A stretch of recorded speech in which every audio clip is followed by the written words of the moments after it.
You are veteran Brother Artheon of the Crimson Scythes, Second Company, and you have been dead for 4,000 years.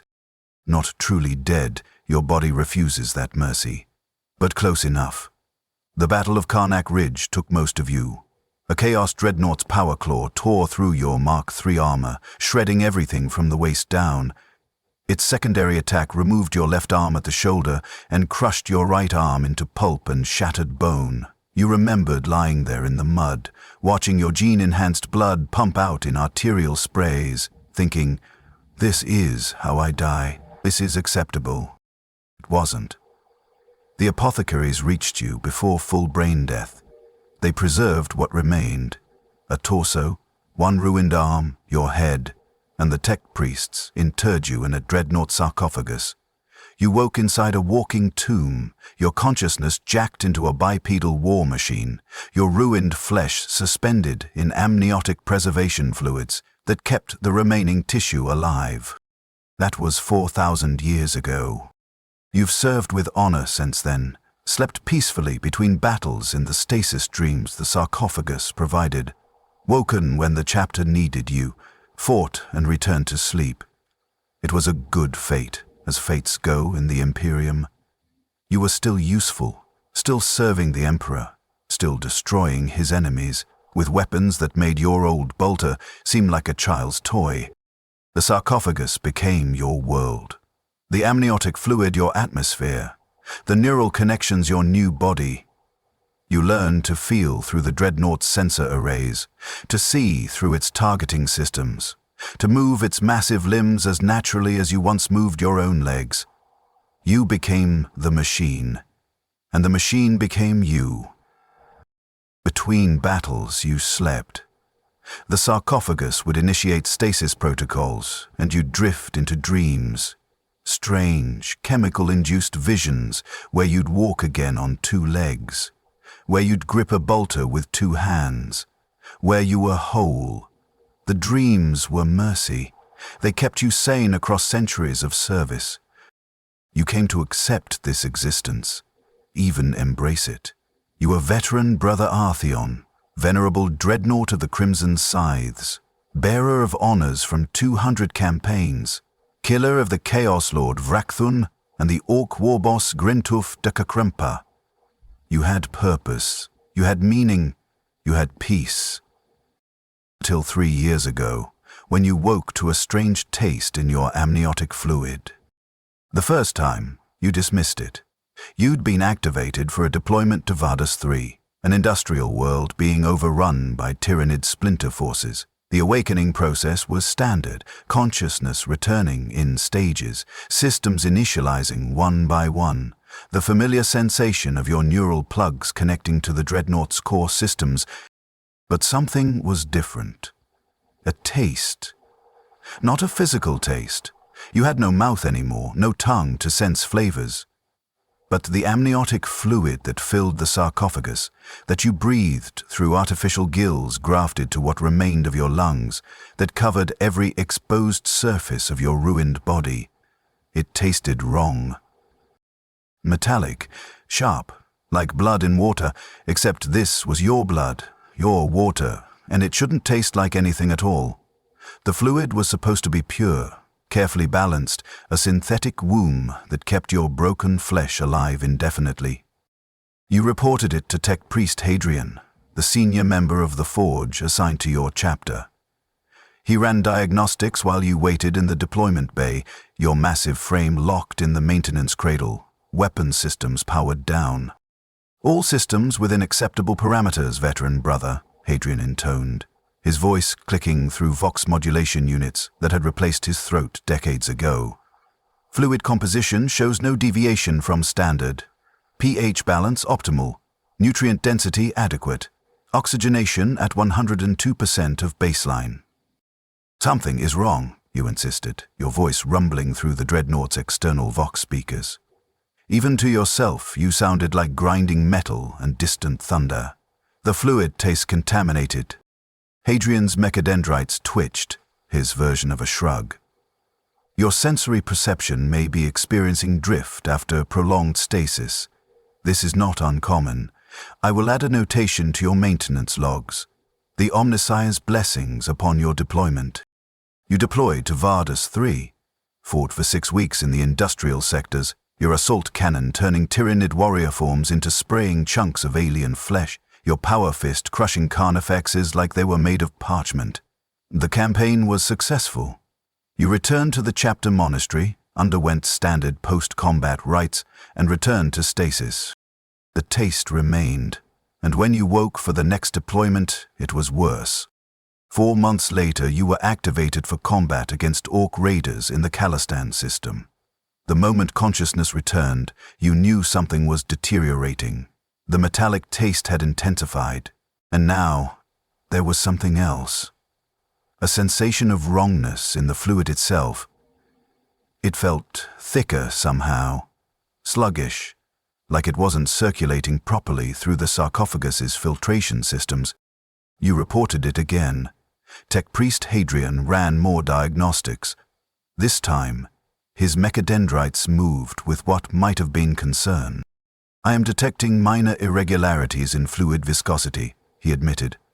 Variance is within acceptable operational parameters, but I will schedule you for a comprehensive maintenance review after your deployment.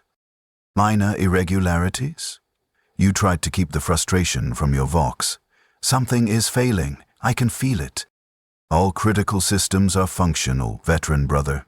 The sarcophagus maintains integrity. Your biological components remain viable. You are combat ready. You wanted to argue, but the chapter was already loading you into the drop pod. The orcs wouldn't wait, and dreadnoughts were precious resources. Your concerns were noted, and that would have to be enough. The Khalistan deployment lasted 3 months. You killed hundreds of greenskins, held the line at the Manufactorum gates for 48 hours straight while ammunition bearers ran shells to your position, and personally destroyed the Orcs' makeshift command center by walking through it and crushing everything inside. But you noticed something during the fighting. Your targeting was slower, not by much. Milliseconds, perhaps, but enough that you missed shots you would have made automatically in previous battles. Your sensor integration felt delayed, like there was a lag between input and processing. You blamed fatigue, though dreadnoughts weren't supposed to experience fatigue. The sarcophagus handled all biological needs. You shouldn't be getting tired. When you returned to the monastery, Tech Priest Hadrian kept his promise and performed a comprehensive review. This time he spent 6 hours going over every system, every connection, every component. His mechadendrites probed your hull like surgical instruments. His servo-skulls scanned with eyes that saw spectrums humans couldn't perceive. Finally, he powered your external Vox back on. Veteran Brother Artheon, I must inform you of concerning developments. Your weapon systems were offline for maintenance, or you might have pointed them at him reflexively. Speak. The sarcophagus has sustained damage. Microfractures in the containment vessel. Preliminary analysis suggests cumulative stress from combat operations over your service period. 4,000 years of battle have taken their toll on materials that, while sacred and blessed, are ultimately subject to physical limitations. Microfractures, you processed this information. The fluid is leaking at an extremely slow rate, Hadrian clarified. Approximately 0.003 milliliters per solar hour. However, this also means external contaminants are entering the system through the same fractures. The filtration systems are compensating, but not perfectly. Hence the taste and viscosity changes you've been experiencing. Repair them. I am attempting to do so. However, the fractures exist in areas that cannot be accessed without full disassembly of the sarcophagus, which would require removing you from the containment system, which would kill me. Yes. Hadrian's voice carried something that might have been regret. His human parts were minimal, but some capacity for emotion apparently remained. Your biological components are viable only within the controlled environment of the sarcophagus. Exposure to unfiltered atmosphere for more than approximately 40 seconds would result in catastrophic system failure. What remains of your body cannot sustain itself independently.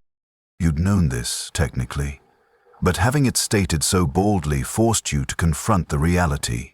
You were a thing in a can. The can was cracking. Opening the can meant death. What are my options? I can apply sealants to the exterior surfaces of the sarcophagus, apply blessed unguents and pray to the machine god for the preservation of your holy form. Adjust filtration parameters to compensate for the contamination. Increase the frequency of fluid exchanges. These measures will slow the degradation, but not stop it. No. Hadrian's mechadendrites drooped. Not stop it. The microfractures are spreading. Each battle, each impact your chassis sustains, propagates additional stress throughout the structure. The sarcophagus is aging, veteran brother, as all things do, even sacred relics. You floated in your failing womb and processed this. 4,000 years, 200 campaigns, countless enemies destroyed, and your reward was a slow degradation, trapped in a leaking tank, feeling contamination seep in with every breath. How long, you asked? Unknown. Years, certainly, perhaps decades. The progression is slow. And you remain combat effective. The chapter requires your service, veteran brother. We will maintain you as best we can. The Emperor protects. The Emperor protects. The words felt hollow. You'd seen what the Emperor's protection looked like over 4 millennia of service. It looked like duty unto death, and beyond death. And beyond death, apparently, because dying wasn't enough. They'd keep you going until the last possible moment. Endure, Hadrian said, and it wasn't a suggestion. It was an order dressed as encouragement. You are veteran brother Artheon. You have endured worse than this. The Omnisire will grant you strength. He applied the sealants, performed the maintenance rituals, covered your hull in fresh purity seals, strips of parchment inscribed with prayers, as if faith could seal metal fractures that engineering couldn't fix. Maybe it could. You'd seen enough in 4,000 years to know that belief had power in this universe. But you doubted it would be enough. They returned you to stasis after the maintenance was complete. But the stasis dreams didn't come properly this time. You drifted in a half-awake state, conscious enough to feel the passage of time but unable to fully wake or fully sleep. The amniotic fluid pressed against your ruined flesh, and you could taste it constantly now, that metallic tang of contamination, growing stronger. You tried to move within the sarcophagus, but there was nowhere to move to. Your torso was locked in position by the neural connection cradles. The stump of your left arm floated uselessly in the fluid. Your head was held immobile by the interface crown, cables running directly into your brain, allowing you to control the Dreadnought, but preventing any physical movement of your own. 4,000 years, and you'd never felt claustrophobic. The sarcophagus had been a cradle, a sanctuary, a protected space from which you could wage war without fear. Now it felt like a coffin. A leaking coffin, slowly filling with poison while you waited to be useful again. Time passed, you couldn't tell how much. Days probably, maybe weeks. The stasis systems kept trying to pull you under, but your consciousness kept surfacing, kept noticing the taste, kept feeling the wrongness of the fluid against your skin. Finally, the activation sequence initiated. Someone needed you to kill something. That was your purpose now, your only purpose. You were a weapon that happened to still contain fragments of a space marine who used to be named Artheon. The Dreadnought's systems powered up. Your visual sensors activated and you saw the deployment bay. Tech priests scurried around your chassis, performing final pre-combat checks. Through the external audio feeds, you heard the chapter surf announcing your destination. Rebellion on Corinth Secundus. PDF forces corrupted by chaos. Cleanup operation. Estimated duration, 4 weeks. You would serve, you would fight, you would kill the Emperor's enemies. And all the while, the amniotic fluid would taste like blood and metal and slow death, because your sacred sarcophagus, blessed by the Omnissiah, sanctified with prayers, adorned with purity seals, was cracking apart, and there was nothing anyone could do to stop it. "The Emperor protects," someone said over the Vox. You didn't respond. You just locked into the deployment position and waited for them to load you into the drop pod. The contamination spread faster than Tech Priest Hadrian had predicted. Or perhaps he'd known and simply lied. The mechanicist was skilled at obscuring uncomfortable truths beneath technical language and prayers to the machine god. 6 months after the initial diagnosis, you could feel it constantly. The fluid in your sarcophagus had taken on a distinctly organic quality, not the clean synthetic suspension it was supposed to be, but something that felt alive, wrong, like you were floating in something's digestive tract, rather than a carefully controlled preservation system. The taste had evolved beyond metallic. Now it carried undertones of decay, of rot. Your own rot, you realized with creeping horror. The contamination wasn't just coming from outside. Your body, what remained of it, was breaking down in the corrupted fluid. Infections were taking hold in tissue that hadn't seen infection in 4 millennia because the amniotic environment had been perfectly sterile. Until it wasn't. You felt the infection start in the stump of your left arm. At first, just a dull ache, phantom pain from a limb that ended at the shoulder, where the Chaos Dreadnought's claw had torn through ceramite and gene-enhanced flesh. But this pain was real. The nerve endings in the stump, sealed with biomechanical interfaces decades ago, were sending distress signals. The tissue was dying, again. Necrosis creeping through flesh that should have been preserved indefinitely. The filtration systems weren't removing bacterial contamination fast enough. Or perhaps the microfractures were large enough now that the filtration systems simply couldn't keep up with the influx. You reported it. Tech Priest Hadrian examined you, ran diagnostics, and increased your antibiotic regimen. Chemicals pumped directly into the amniotic fluid, turning it cloudy with pharmaceutical compounds. The cloudiness made your visual senses less effective when you looked inward through the internal cameras. You preferred not being able to see yourself now anyway. "The necrotic tissue must be removed," Hadrian announced after his examination. "How?" "You couldn't exactly operate on yourself, and full disassembly was still lethal." Through the maintenance ports, Hadrian gestured with a mechadendrite to the small access hatches built into the sarcophagus. "Designed for minor repairs and adjustments without full system shutdown, I can insert surgical implements and excise the infected tissue. The procedure will be uncomfortable." Uncomfortable, a tech priest's euphemism for agonizing. Do it. They couldn't anesthetize you properly.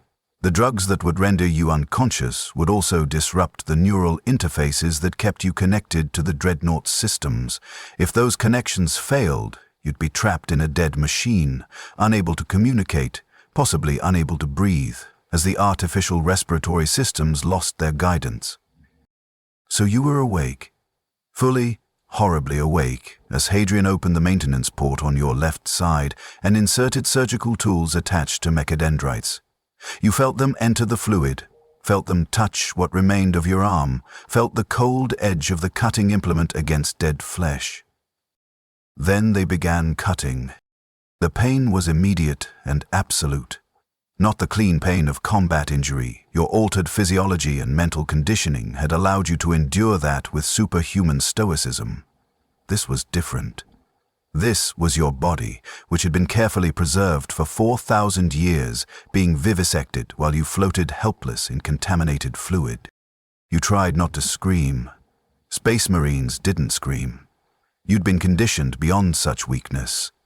But the sound that emerged from your Vox speakers was something between a roar and a grinding shriek of tortured metal. It echoed through the maintenance bay, sending chapter serfs scrambling away from your chassis in fear. Hadrian continued working. His mechadendrites moved with mechanical precision, excising black, rotting tissue from your stump, depositing it in waste receptacles, applying cauterization to the exposed areas. You felt every cut, every burn, every scrape of metal against nerve endings that shouldn't exist anymore, but did. The procedure took 4 hours. You were conscious for all of it. When it was done, when Hadrian finally sealed the maintenance port and withdrew his instruments, you floated in your sarcophagus and wished desperately for the mercy of unconsciousness. But consciousness was all you had. The stasis dreams weren't working anymore. Your mind remained stubbornly, persistently awake, forced to experience every moment of your deterioration.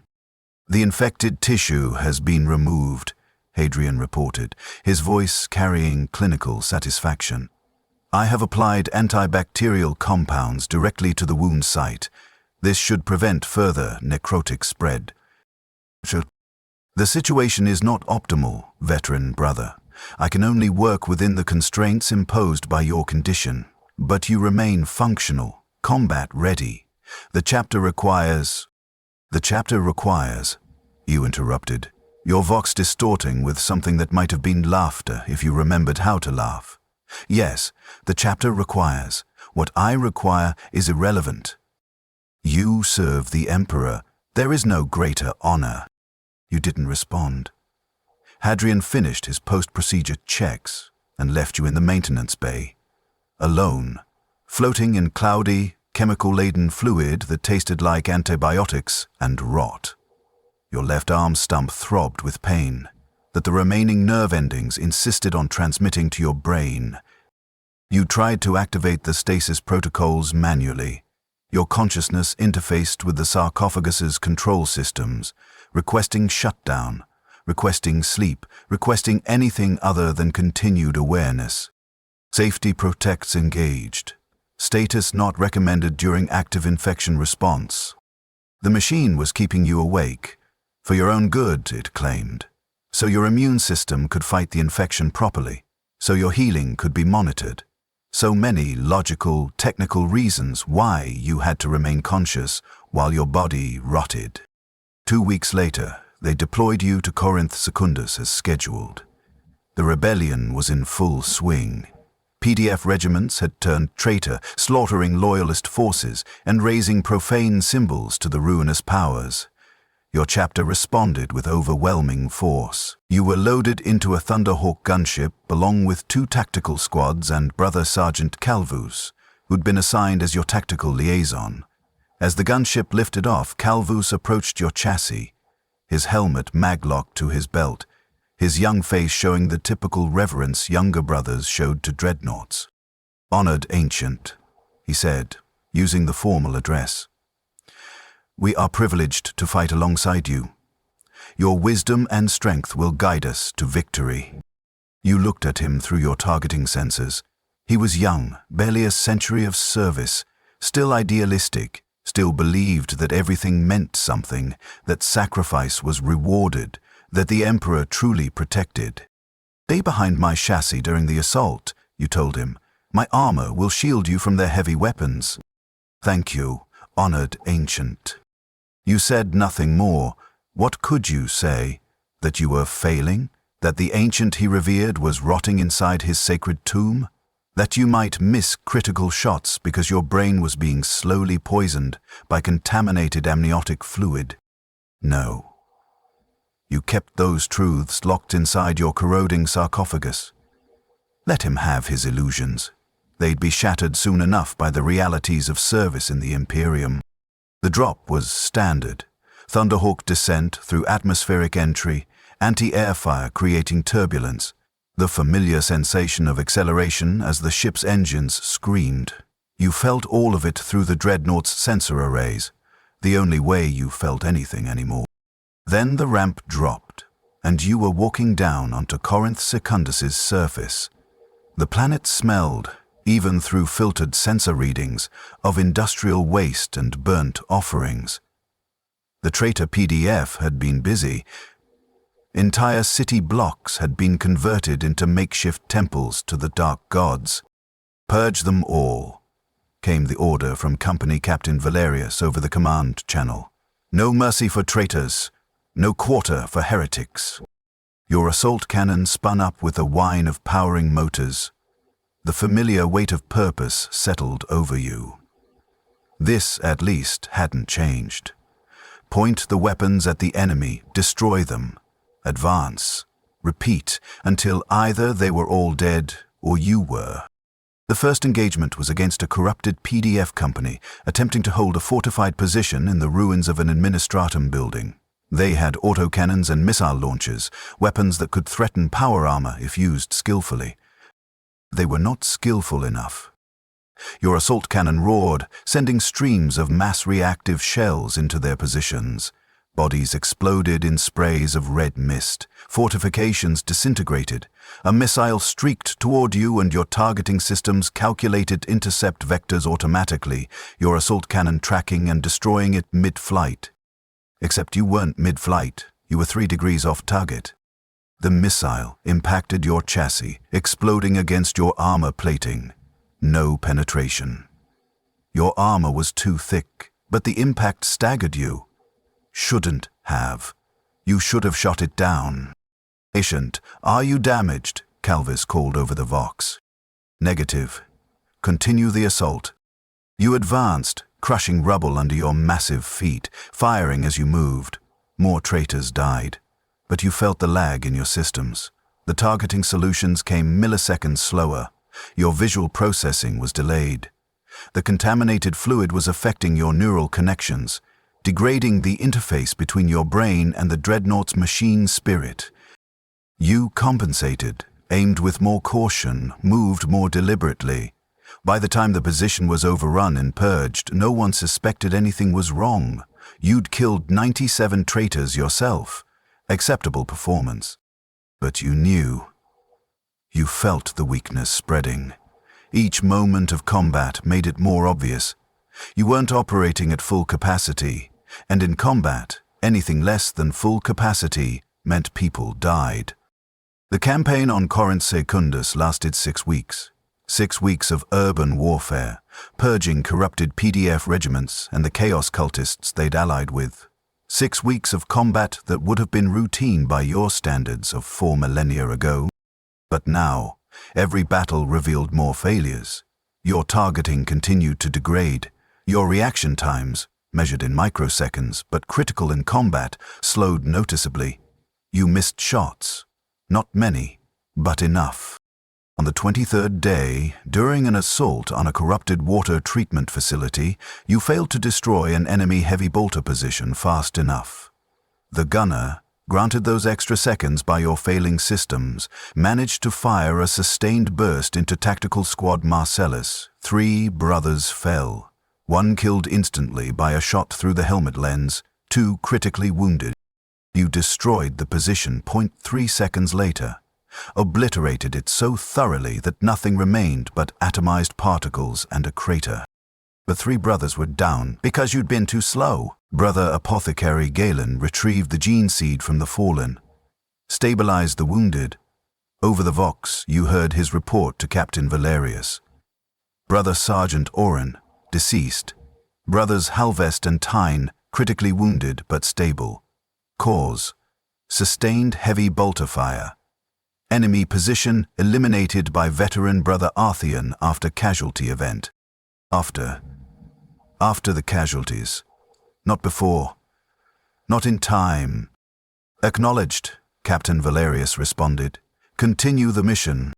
No one blamed you directly. How could they? You were a venerable dreadnought, a hero of the chapter. And you'd destroyed the enemy just 3 seconds too late. 3 seconds, 3 brothers. You didn't speak for the rest of that day's combat. Just advanced, fired, killed, moved, mechanical. Which was appropriate, since you were more machine than man now. A failing machine operated by a rotting brain floating in contaminated fluid.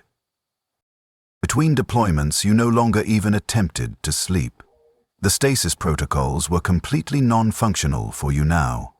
Instead, you floated in your sarcophagus in the maintenance bay, conscious, aware, feeling every moment pass.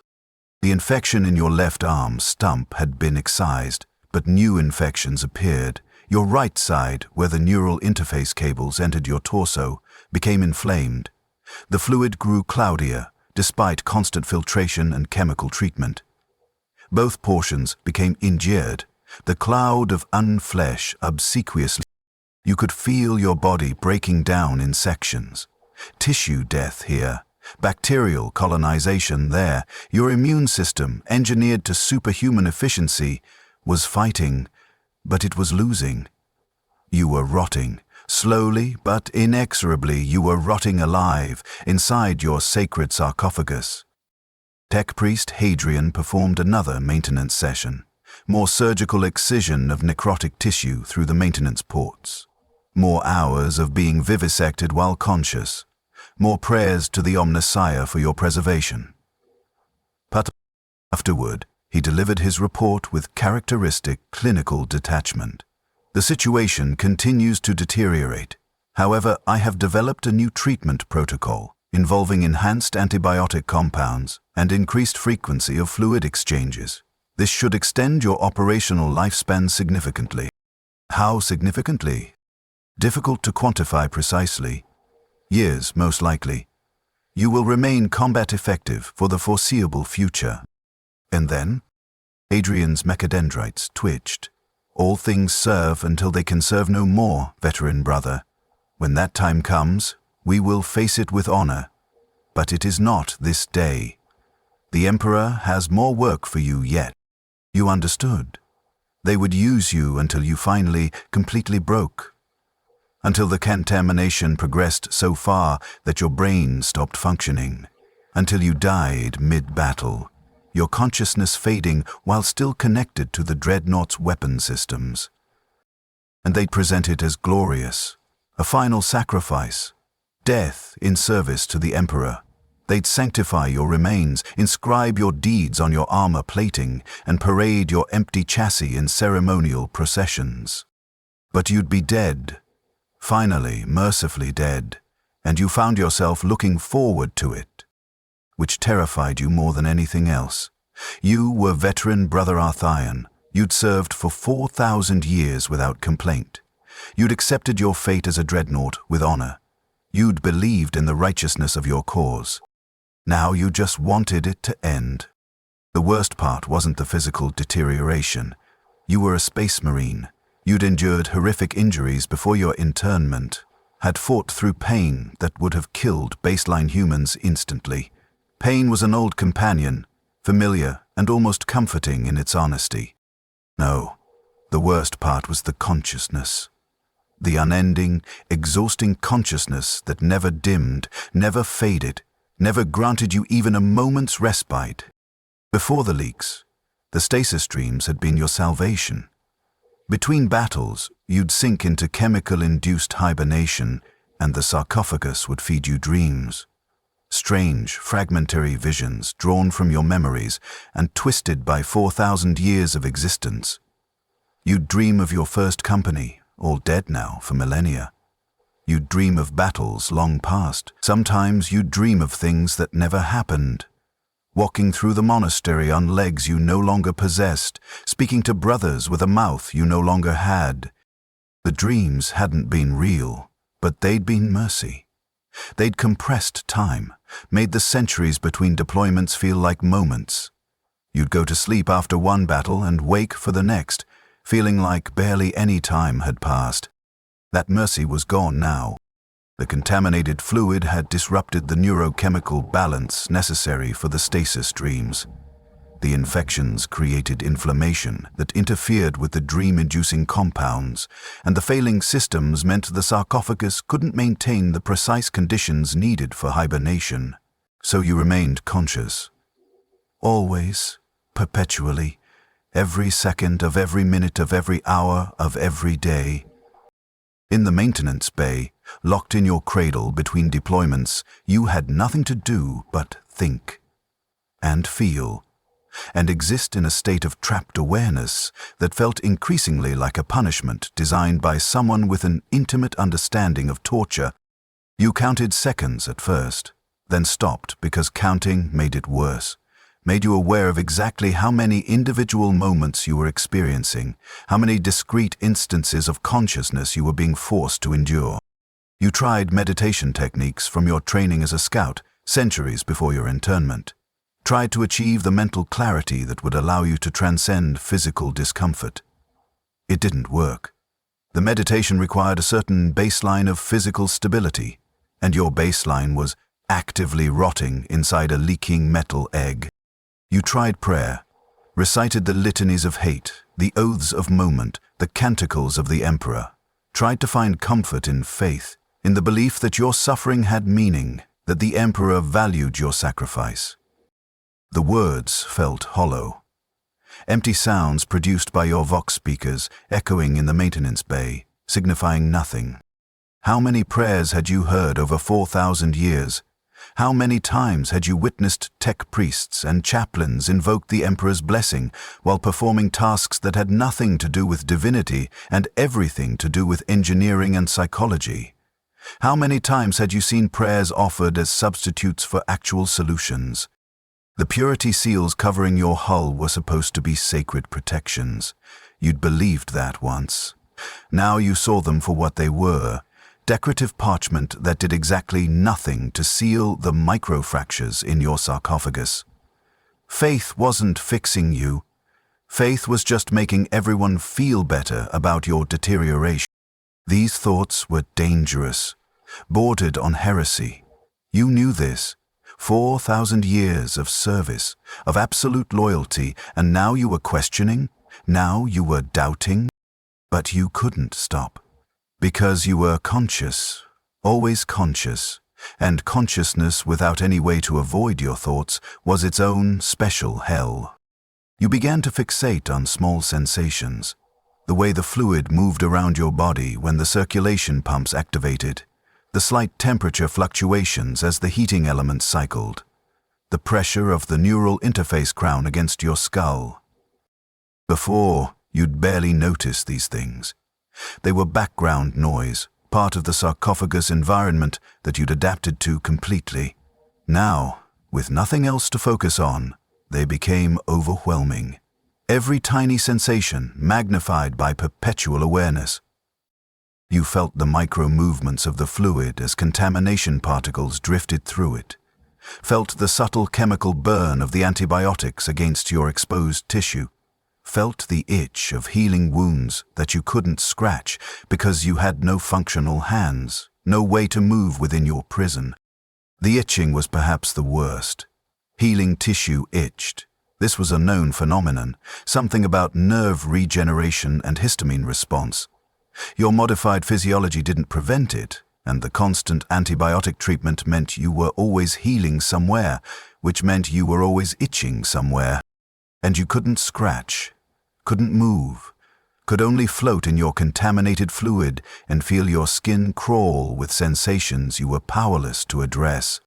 You mentioned this to tech-priced Hadrian during one of his maintenance sessions. "The itching is a positive sign," he responded, his mechadendrites checking your hull's exterior seals. "It indicates active healing. Your immune system remains functional. I'm aware it indicates healing, but the sensation is distracting. I can adjust your neurochemical balance to suppress some sensory input. However, this may also affect your combat performance. Sensory suppression could slow your reaction times further."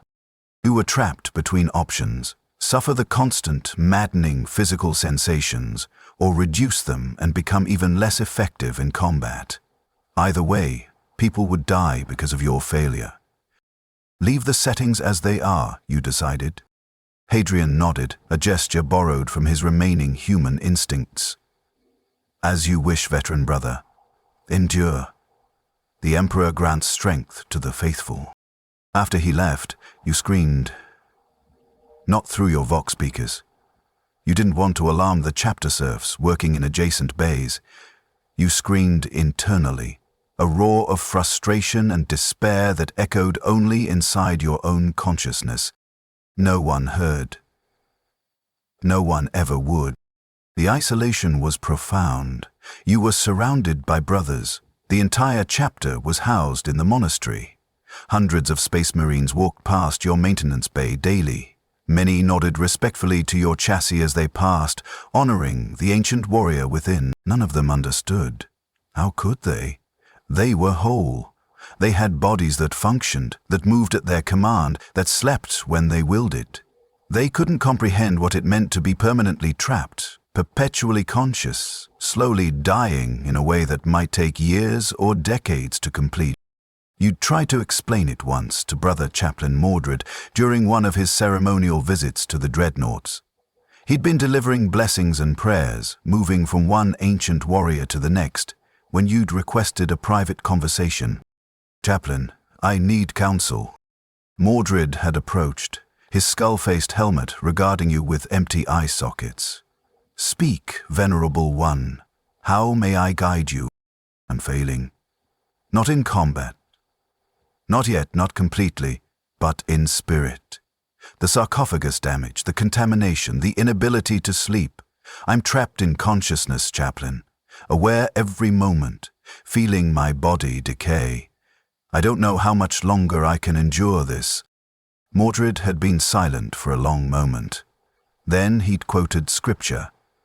"The Emperor's greatest servants are those who suffer most for his glory. Your pain is a prayer, Venerable One. Your endurance a testament to faith. You are being tested, and you must not be found wanting. But what if I am wanting? What if I can't?" "You can. You will. You are, veteran Brother Artheon, hero of 200 campaigns.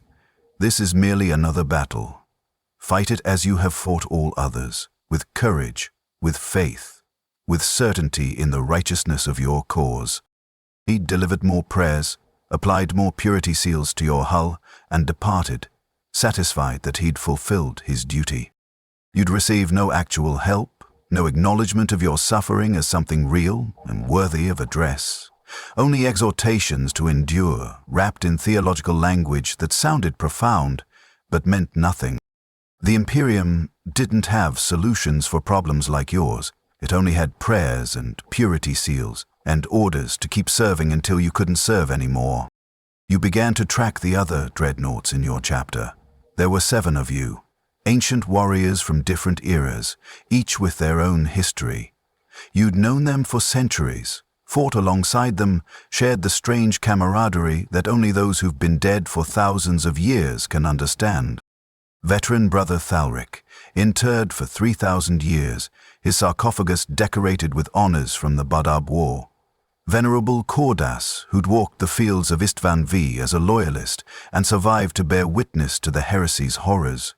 Ancient Brutus, a rare case, only 800 years in his chassis, still adjusting to the transition from flesh to metal.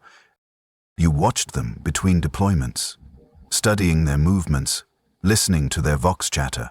Were they suffering like you? Did their sarcophagi leak?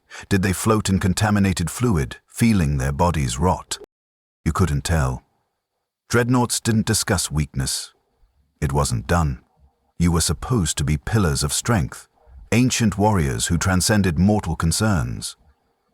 Admitting deterioration felt like betraying that image. But sometimes you'd see Venerable Cordas pause mid-step during drills, his weapon systems drooping slightly. You'd hear veteran Brother Thalric's vox crack with what might have been pain during combat briefings, small signs that perhaps you weren't alone in your suffering. You never asked them. The thought of reaching out, of admitting your weakness to brothers who might be enduring the same nightmare in silence, felt impossible. So you all continued in isolation, trapped in your individual hells, maintaining the facade of strength, because that's what was expected. The Imperium demanded strength. Always strength. Admitting weakness was the first step toward corruption, toward failure, toward betraying the Emperor's trust. Better to suffer in silence than to reveal the cracks in your faith and resolve. So you did. You suffered silently, floating in your leaking sarcophagus, feeling your body decay piece by piece, maintaining consciousness through every moment because you had no choice, and pretending to everyone who asked That you were fine, you were functional, you were ready to serve. 3 months after the Corinth Secundus campaign, your right arm stump developed a massive infection. The necrotic tissue spread rapidly, faster than the antibiotics could suppress it. The pain was extraordinary, a burning, throbbing agony that consumed your awareness. Tech Priest Hadrian performed emergency surgery through the maintenance ports. Another session of being vivisected while conscious, feeling surgical instruments cut away rotting flesh, feeling cauterization burn through nerve endings that screamed their distress. Halfway through the procedure, you broke. Not physically. Your body was already broken, but mentally. The accumulated stress of months of consciousness, of slow decay, of failed systems and failed faith, finally exceeded your capacity to endure. "Stop," you said through your Vox speakers. "Stop.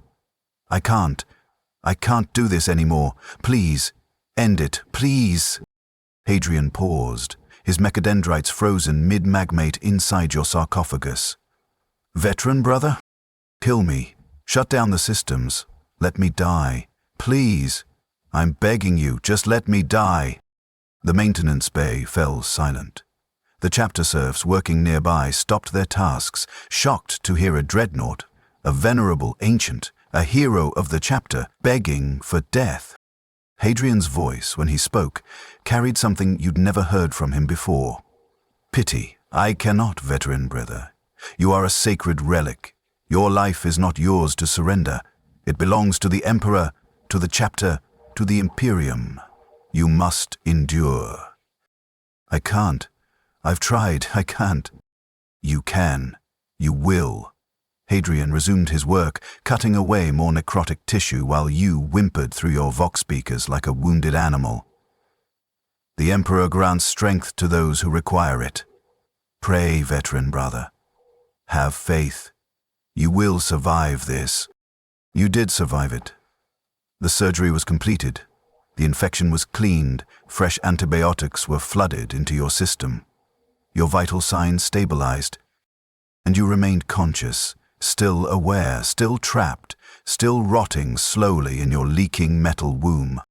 Your prayer for death had been denied, because you were too valuable, too useful, too necessary to the chapter's operational capacity.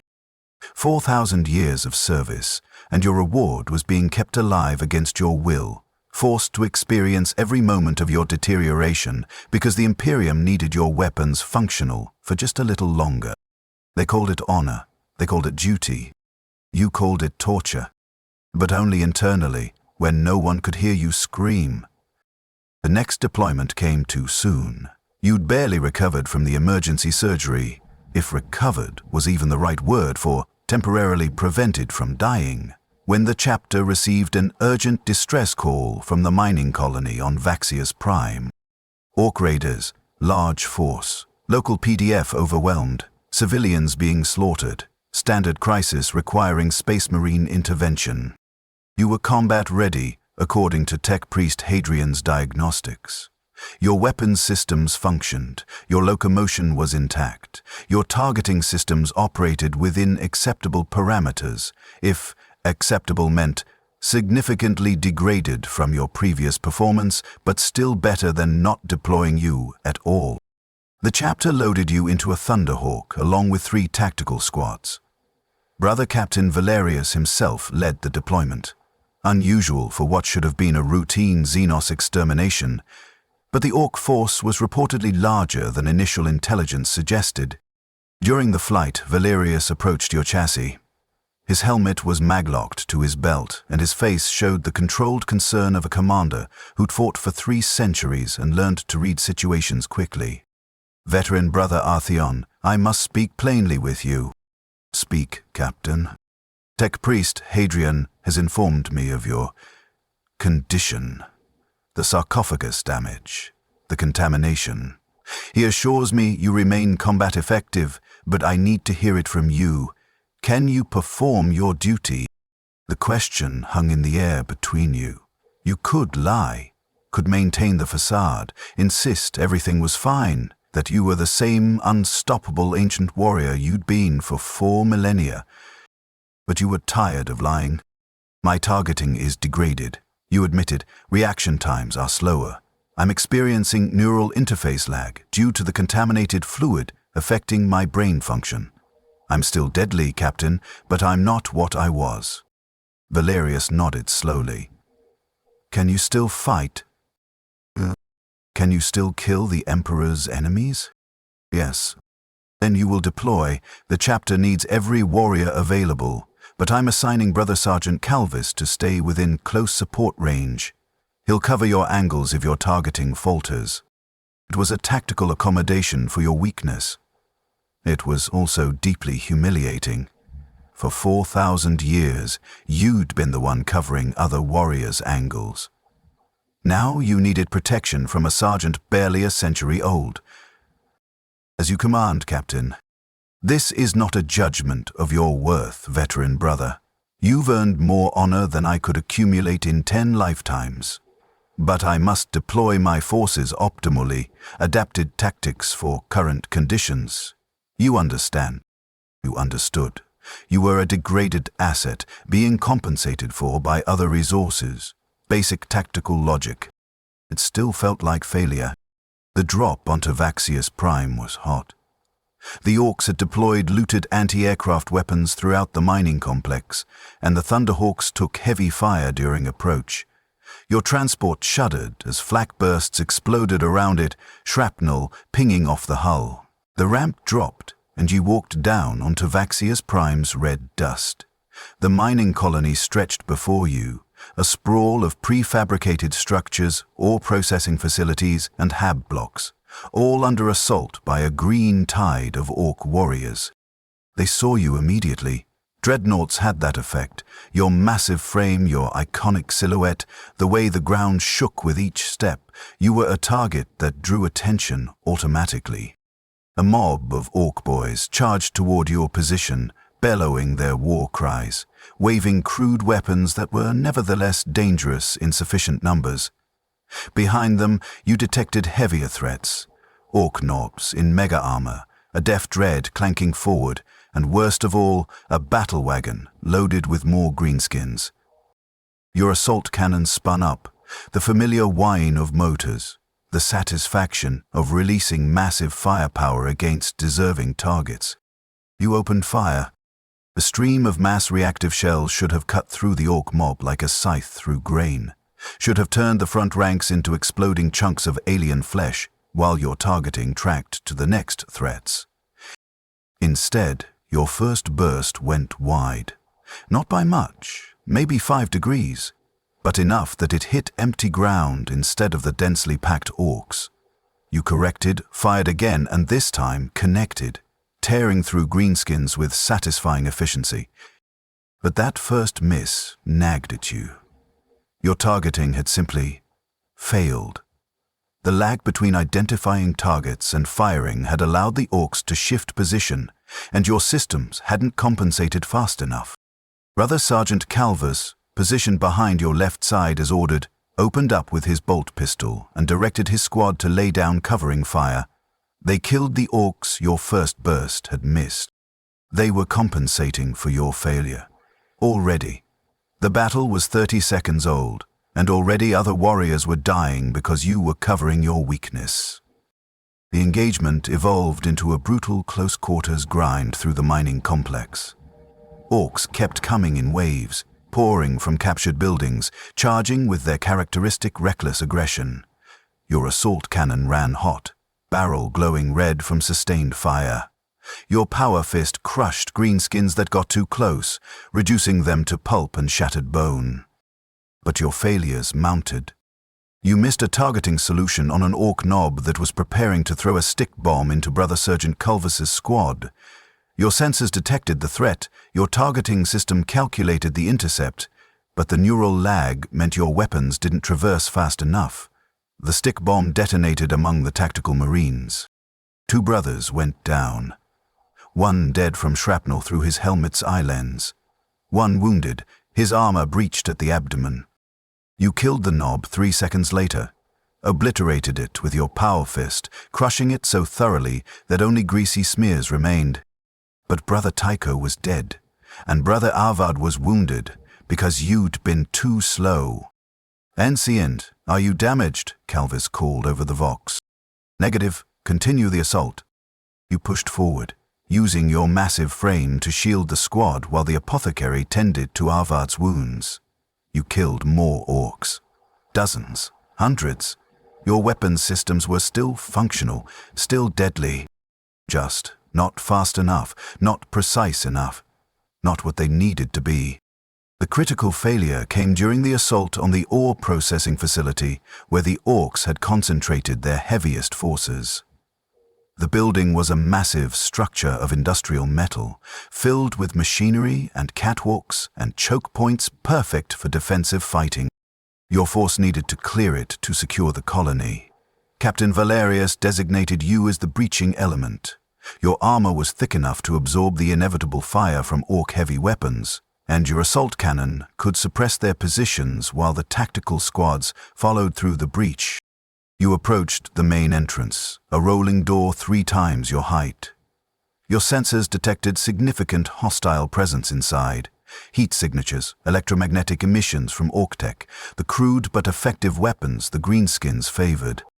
"Breaching in 3, you announced over the command channel. "All units prepare to exploit." Your power fist struck the door, tearing it from its housing with a shriek of tortured metal. You stepped through into a killing zone. 30 orcs, positioned on catwalks and behind machinery, opened fire simultaneously. Sluggers, shooters, and a heavy bolter looted from some previous victim. The fire converged on your chassis, hammering your armor, looking for weak points. Your targeting system identified threats automatically, prioritizing by danger level. The heavy bolter was highest priority. It could actually damage your armor with sustained fire. Your assault cannon should have traversed to it immediately, should have silenced it in the first second of engagement. Instead, you targeted an orc boy with a shooter. Low threat, wrong target. Your contaminated brain sent the wrong signals to your weapon systems, and your assault cannon tore apart a minor threat while the heavy bolter continued hammering your chassis. You corrected, switched to the heavy bolter, killed the operator, but the delay had cost you. Your armor had sustained damage, nothing critical, but degradation that wouldn't have happened if your targeting had functioned properly. Worse, the delay meant the tactical squads following you through the breach took fire they shouldn't have taken.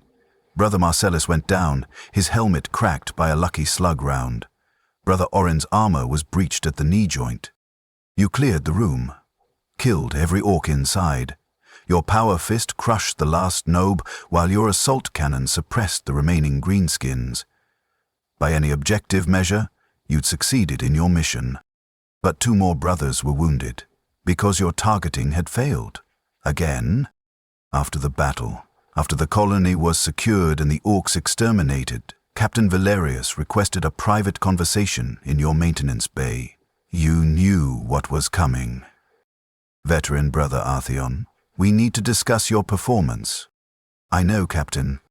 Valerius stood before your chassis, his helmet removed, his face showing the strain of command. "You killed 147 Xenos today. Your presence on the battlefield was instrumental in our victory. But my failures cost lives." "Yes." He didn't soften it with euphemisms. 3 centuries of command had taught him that honesty, however painful, was necessary. Your targeting was off. Your reaction times were slow. Brothers died because you missed shots you should have made. I need to know. Will this improve, or will it continue to degrade? You wanted to lie. Wanted to promise that you'd train harder, compensate better, find ways to overcome your failing systems. But you were tired of lying. "It will degrade," you admitted. "The contamination is progressive. The sarcophagus damage is spreading. Tech Priest Hadrian is managing the symptoms, but he can't fix the root cause." "I'm going to get worse, Captain. Slowly, but inevitably." Valerius was silent for a long moment. Then, "How long until your combat effective?" "Unknown. Months. Years, perhaps. The progression is difficult to predict." And if I asked Tech Priest Hadrian to remove you from active deployment? They'll refuse. I'm a sacred relic. Dreadnoughts are precious resources. The Mechanicus doesn't retire us while we're still functional. They'll keep deploying me until I fail completely or until I'm destroyed in battle. Those are both terrible options. Yes, Captain. Valerius paced, his footsteps echoing in the maintenance bay. Finally, he stopped and looked up at your chassis. I can't remove you from deployment roster. You're right that the Mechanicus and the chapter leadership won't allow it, but I can adjust tactical assignments. Keep you away from situations that require split-second precision. Use you for suppression and area denial rather than precision targeting. Would that help? It would help the chapter, would reduce casualties caused by your failures, but it also meant admitting that you were no longer a true warrior, just a mobile weapons platform, to be positioned carefully to minimize the damage your degradation caused.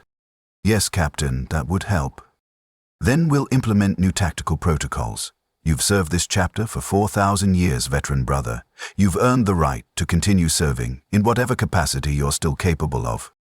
He meant it as a kindness, as respect for your service, but all you heard was confirmation that you'd been reduced from a hero to a managed liability. That night, not that you experienced night differently from day anymore, but when the maintenance bay lights were dimmed and most of the chapter was in their sleep cycles, you floated in your sarcophagus and thought about what it meant to fail. You'd failed before. Everyone did. You'd missed shots in training as a scout. You'd made tactical errors as a battle brother. You'd faced defeats and setbacks and moments of weakness across your service. But those failures had been temporary, surmountable, things you could learn from and overcome. This was different. This was permanent degradation. Progressive failure that would only worsen until you finally, catastrophically broke. And the worst part was knowing that every battle now would cost lives. That every deployment risked brothers dying because you were too slow, too imprecise, too broken to protect them properly. You were becoming a liability, a threat to your own chapter, and there was nothing you could do to stop it. The amniotic fluid tasted like rot and chemicals. Your body ached in places you'd forgotten you still had. Your consciousness remained stubbornly active, forcing you to experience every moment of your failure, and somewhere in the darkness of the maintenance bay, you began to hope that the next deployment would be your last. That an enemy would finally land the killing blow. That you'd find honorable death in battle before your degradation killed any more of your brothers. It was a coward's hope, but you clung to it anyway. Because the alternative was this: floating in contaminated fluid, feeling your body rot, knowing you were failing everyone who depended on you, and being unable to die because you were too valuable to the Imperium. 4,000 years of service. This was your reward. You started charging recklessly in battle. Not obviously. You were still tactically sound, still following orders, still providing fire support. But in moments of decision, when you could choose between caution and aggression, you chose aggression. Every time. If there was a fortified position that needed assaulting, you volunteered first. If there was a dangerous breach that required a tough target to draw fire, you positioned yourself in the kill zone. If there was an enemy heavy weapon that needed destroying and the approach was suicidal, you took the approach. You were hoping someone would kill you, praying for it, in your own desperate way. The problem was that you were a dreadnought. Even degraded, even failing, you were still one of the most dangerous weapons in the chapter's arsenal. Your armor was thick enough to shrug off weapons that would annihilate normal space marines. Your firepower was overwhelming. Your experience, accumulated over 4 millennia, made you devastatingly effective even when your targeting lagged and your neural interface stuttered. You kept surviving. On Dolmark Station, you walked into direct fire from a Chaos Space Marine Havoc squad armed with lascannons, weapons specifically designed to penetrate heavy armor. You absorbed 17 las blasts. your armor charring and cracking, molten ceramite running down your chassis like tears. You killed all 4 Chaos Marines and survived, though Tech Priest Hadrian spent 3 weeks repairing the damage afterward. On Vrax 4, you charged a Tyrannid Carnifex alone, hoping its bio-weaponry would breach your sarcophagus and finally grant you death. You killed it with your power fist, tearing its head from its body, and emerged with only superficial damage to your frontal armor. On Corvax Prime, you deliberately positioned yourself to draw fire from an Orc Stomper, a massive war machine mounting enough firepower to level buildings. You absorbed sustained fire for 43 seconds while your brothers maneuvered for flank shots. The Stomper fell, destroyed by combined arms fire, and you survived with armor breaches that took 2 months to repair properly. Every battle, you tried to die. Every battle, you failed at failing. The other Dreadnoughts noticed. Veteran brother Thalric confronted you after the Corvax Prime campaign, his chassis locking into position next to yours in the maintenance bay. Brother Artheon, your tactical decisions are becoming erratic. I'm engaging the enemy aggressively, you replied. As we're supposed to. There's aggression, and there's recklessness. You're crossing that line, drawing unnecessary fire, taking risks that don't serve tactical objectives. Why? You could have lied, should have lied, but you were so tired, and Thalric had been interred for 3,000 years. If anyone might understand, it would be another ancient warrior who'd experienced the weight of centuries in a metal tomb. My sarcophagus is failing, you admitted. Contamination. Progressive degradation. I'm rotting inside my chassis, Thalric. Every day is worse. I can't sleep. I can't die naturally, so I'm hoping someone will kill me in battle, give me an honorable end before I degrade completely and get more brothers killed. Thalric was silent for a long moment. Then, his vox crackling with something that might have been sorrow. I know. You know, my sarcophagus has been compromised for 5 years. Slower than yours, but the same basic problem. Microfractures, contamination, rot. His weapon systems drooped slightly, a gesture of exhaustion in a being that shouldn't be able to feel exhausted. I thought I was alone, that my suffering was unique. I never spoke of it because we're supposed to be strong, supposed to endure. The relief of hearing another voice speak your reality was so overwhelming, you couldn't respond immediately. You weren't alone. You weren't unique. Other Dreadnoughts were suffering the same nightmare. Does anyone else know, you finally asked? If they're experiencing it, they're not speaking of it either. We've all been conditioned to suffer in silence, to present strength regardless of internal reality. It's killing us, Artheon. Not just physically, the rot will eventually do that anyway, but spiritually. We're dying inside these machines and no one knows or cares because we're supposed to be beyond such mortal concerns. The Tech Priests see us as sacred relics to be maintained, not as brothers who are suffering. They'll keep us functional until we catastrophically fail. Then they'll sanctify our remains and build new dreadnoughts to replace us. This is the cycle. This is what we are now. You'd known this intellectually, but hearing it stated so boldly by another ancient warrior made it real in a way it hadn't been before.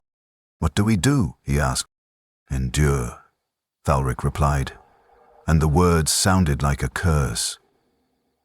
What else can we do? We're too valuable to discard, too broken to fix, so we endure until we can't anymore. And we hope that when the end comes, it's quick. He disconnected from his maintenance cradle and walked away, his footsteps echoing through the bay. You were left alone with the knowledge that your suffering wasn't unique, but that this knowledge changed nothing. You'd all continue suffering in silence, because that's what the Imperium demanded. Strength, always strength, even when strength meant enduring the unendurable. 3 months later, the contamination reached a critical threshold. You woke from a partial stasis state, the closest thing to sleep you could achieve now, to find that the fluid in your sarcophagus had turned visibly dark. Not the clear, clean suspension it should have been, but something approaching murky, like you were floating in swamp water. The taste was indescribable. Rot and chemicals and your own dissolving flesh, all mixed into a suspension that you had to breathe, that covered every exposed surface of what remained of your body. You tried to call for Tech Priest Hadrian, but your Vox systems weren't responding properly. The contamination had finally reached critical systems. Neural lag was now measured in full seconds rather than milliseconds. Your targeting displays flickered with artifacts. Your sensor feeds were filled with ghost images. You were failing. Catastrophically. The slow degradation had reached a tipping point, and now everything was cascading toward final collapse. When Hadrian finally arrived for your scheduled maintenance check, his mechadendrites recoiled from the readings his instruments provided. "By the Omnissiah," he breathed, his voice crackling with genuine shock. "Veteran brother, your contamination levels are at 87%. Your biological components are experiencing systemic failure. How are you still conscious?" "I don't know," you admitted. Your vox sounded distorted even to yourself, like your voice was being filtered through static. "I don't want to be." "Why am I still conscious?" Hadrian worked frantically, inserting instruments through the maintenance ports, drawing samples of the contaminated fluid, running diagnostics that painted an increasingly dire picture. Finally, he stopped and stood before your chassis. "Veteran Brother Artheon, I must be honest with you. Your sarcophagus has degraded beyond our ability to maintain. The contamination is too advanced. The microfractures have propagated throughout the entire structure. You have weeks, perhaps, maybe days if the infection reaches your brain tissue." "Finally," you said, and the relief in your vox was unmistakable. Hadrian's remaining human eye, the right one, barely visible among his cybernetic implants, widened. "You want to die." "I've been dying for 3 years. I've been trying to die for 1. Yes, I want it to end. Please, let it end." "I cannot. You're still functional, still able to serve. The chapter requires—" "I'm not functional." Your vox crackled with distortion as you raised the volume. Throughout the maintenance bay, chapter serfs stopped their work, shocked to hear a dreadnought shouting. "I'm failing. I'm getting brothers killed. I'm rotting alive inside this machine, conscious every moment, feeling my body dissolve. I'm begging you, Hadrian, please, just shut down the life support. Let me die. Grant me that mercy." Hadrian's mechadendrites trembled, his version of visible distress. For a long moment, he said nothing. Then, slowly, he shook his head. "I cannot. The decision is not mine to make. You are a sacred relic of the chapter. Only the chapter master can authorize your deactivation. I will request an audience, present your case to the leadership. But I cannot promise anything, veteran brother. You know how the Imperium values its assets. You may be required to serve until you literally cannot function anymore. That's torture. That's duty." Hadrian's voice carried a note of sadness. "I'm sorry, veteran brother. I truly am. But we are all servants. None of us are free to choose our fate." He finished his maintenance work, changed out the contaminated fluid as best he could, injected more antibiotics that probably wouldn't help, applied more prayers and purity seals that definitely wouldn't help, and left you alone in the maintenance bay. You floated in your sarcophagus and tried to understand how you'd reach this point. 4,000 years of loyal service, 200 campaigns, thousands of enemies destroyed in the Emperor's name. And your reward was being forced to continue suffering because you were too valuable to waste, even though you were literally rotting from the inside out. This was the Imperium. This was what service meant. Your life wasn't your own. Your death wasn't your own. You were a tool to be used until you broke, then sanctified and memorialized while they built new tools to replace you. There was no mercy, there was no compassion, There was only duty, endurance, and the grinding logic of an empire that valued utility above humanity. The chapter master's answer came 3 days later, delivered by Brother Chaplain Mordred. He entered the maintenance bay in full ceremonial regalia, his skull-faced helmet gleaming in the harsh lumens. "Veteran Brother Artheon, I bring word from Chapter Master Valdric." His voice echoed with formal gravity. "Your request for deactivation has been considered and denied. You remain combat capable. You will continue to serve until the Emperor determines otherwise. This is his will. This is your duty. Do you understand?" You understood perfectly. They would squeeze every last moment of utility from your failing body, regardless of your suffering. You were a weapon, and weapons didn't get to choose when they were retired. "I understand, Chaplain." "Good. The Emperor protects Veteran Brother. Have faith. Your suffering has meaning. You are being tested, and you must not fail." He delivered a final blessing, made the sign of the Aquila, and departed.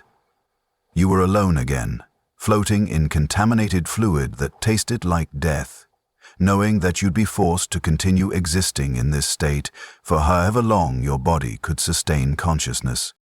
Days, weeks, maybe longer. All of it conscious, all of it rotting, all of it hopeless.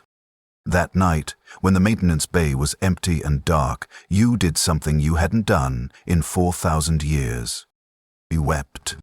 Not with tears. You had no tear ducts anymore, no eyes that functioned that way. But with your vox, producing sounds that approximated sobs, keening noises that echoed through the empty bay. You mourned for Veteran Brother Artheon, who died on Karnak Ridge 4,000 years ago and been brought back to serve in a metal tomb. You mourned for all the brothers you'd failed because your systems were degrading. You mourned for the other dreadnoughts, suffering silently in their own failing sarcophagi, enduring because endurance was all the Imperium offered. Most of all, you mourned for yourself, for the consciousness trapped inside a rotting body inside a cracking shell, forced to experience every moment of degradation because you were too valuable to waste. The sobs faded eventually. The maintenance bay fell silent. You floated in your contaminated fluid and accepted that this was your existence now. This was your reward for 4,000 years of service. There would be no mercy, no relief, no honorable death in battle because you were too effective, even while failing. Only this: consciousness without respite, rot without death, service without end. This is what it's like when your Dreadnought Sarcophagus starts leaking in Warhammer 40K. This is what the Imperium does to its most dedicated warriors. This is how heroes die, not gloriously in battle, but slowly, rotting in the dark, unable to scream loud enough for anyone to hear. And they call it holy. The next morning they loaded you into a Thunderhawk for another deployment, another battle, another chance to kill the Emperor's enemies while your body dissolved around your consciousness. You went without complaint. Because complaining changed nothing, you were Veteran Brother Artheon, 4,000 years of service, 200 campaigns. And you had weeks left to live, maybe days, all of them conscious, all of them rotting, all of them trapped in a leaking metal tomb that the Imperium called blessed, and you called hell. The assault cannons spun up as the Thunderhawk descended toward the war zone. You would serve until you couldn't, because you had no other choice, because this was duty, because the Imperium demanded it. And somewhere deep inside your corroding mind, you prayed that this battle would be the one where an enemy finally granted you what your own chapter would not: the mercy of death.